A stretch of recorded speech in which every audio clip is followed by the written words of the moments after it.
सिंदूर गया, नन्हे निहालों की लंगोटियां चली गई। अरे आपके लिए तो बस एक आदमी मरा है साहब, मेरे घर की तो रोटियां चली गई, मेरे घर की तो रोटियां चली गई। अपने जान के दुश्मन को हम अपनी जान कहते हैं, कि अपने जान के दुश्मन को हम अपनी जान कहते हैं। मोहब्बत के इसी माटी को हम हिंदुस्तान कहते हैं, मोहब्बत के इसी माटी को हम हिंदुस्तान कहते हैं। जो दुनिया में सुनाई दे उसे कहते हैं खामोशी, कि जो दुनिया में सुनाई दे उसे कहते हैं खामोशी। जो आंखों में दिखाई दे उसे तूफान कहते हैं, उसे तूफान कहते हैं। आदरणीय मेरे गुरुजी, मेरे छोटे बड़े भाइयों और बहनों, आप सभी को आज के कार्यक्रम में आप सभी का स्वागत है। आजादी आजादी का असली मतलब वही समझ सकता है कि जिसने कभी गुलामी हो। प्राचीन, मध्यकालीन और वर्तमान भारत के उदाहरण से मैं स्पष्ट करना चाहूंगी कि जब हम फिरंगियों के फेरे में फंस गए थे तो रंग दे बसंती चोले के एक आवाज पे दोनों के शोले उमट आते थे और उनके इंकलाब जिंदाबाद और उनके वंदे मातरम के नारों से खून में आ जाने वाला 5-5 डिग्री का तूफान अंग्रेजी शासन की जड़ें हिला देता था।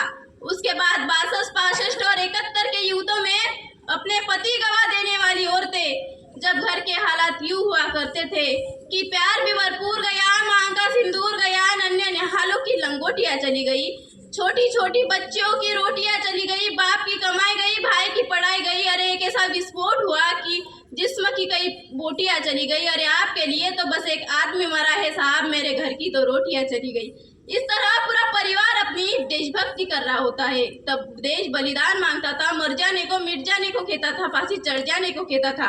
किंतु आज देश मर जाने को मिट जाने को फांसी चढ़ जाने को नहीं कहता। अगर मेरे विचारों में कोई व्यक्ति पूरी लगन पूरी ईमानदारी से अपना कर्तव्य करे तो वही सच्चा देशभक्त है।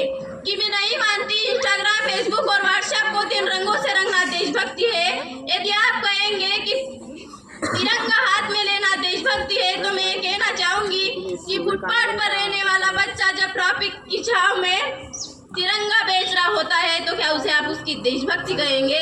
नहीं है, उसकी देशभक्ति नहीं, उसके पेट की शक्ति है जो उसे ऐसा करने पर मजबूर करती है।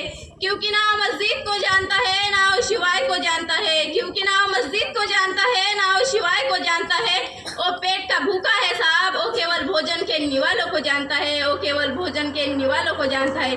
अपने समाज, अपने राष्ट्र के प्रति समर्पण का भाव है देशभक्ति। कि हर देशभक्त समझ सके अगर तू परिंदा है तो ये आसमान तेरा, अगर तू दरिंदा है तो ये शमशाम तेरा, अगर भाईचारे से रहना है तो रे जमीन पर, वरना कब्र भी तेरी और कब्रिस्तान भी तेरा। हम एक ऐसे समाज में जीते हैं जब पत्थर की मूर्त पड़ते हैं, थप्पड़ नंगे भूखे तड़पते सो जाते हैं। यही सच्ची देशभक्ति और यही सच्चा राष्ट्र प्रेम। कि ना सरकार मेरी ना रोब मेरा, कि ना सरकार मेरी ना रोब मेरा और ना ही बड़ा सम्मान मेरा। बस इतनी सी बात का गुरूर है मुझे कि मैं भारत की हूँ और ये भारत है मेरा, कि मैं भारत की हूँ और ये भारत है मेरा। परंतु मुझे हमारे समाज में एक वैचारिक बीमारी नजर आती है।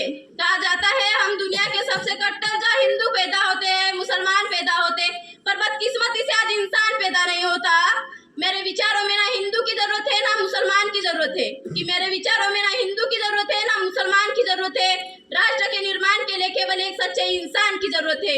अरे जरा सोच कर देखिए, ये परिंदे पेड़ पौधे भी परेशान हो जाएंगे। अरे जरा सोच कर देखिए, ये पेड़ पौधे शाखाएं भी परेशान हो जाएंगे अगर परिंदे भी हिंदू और मुसलमान हो जाए, अगर परिंदे भी हिंदू और मुसलमान हो जाए।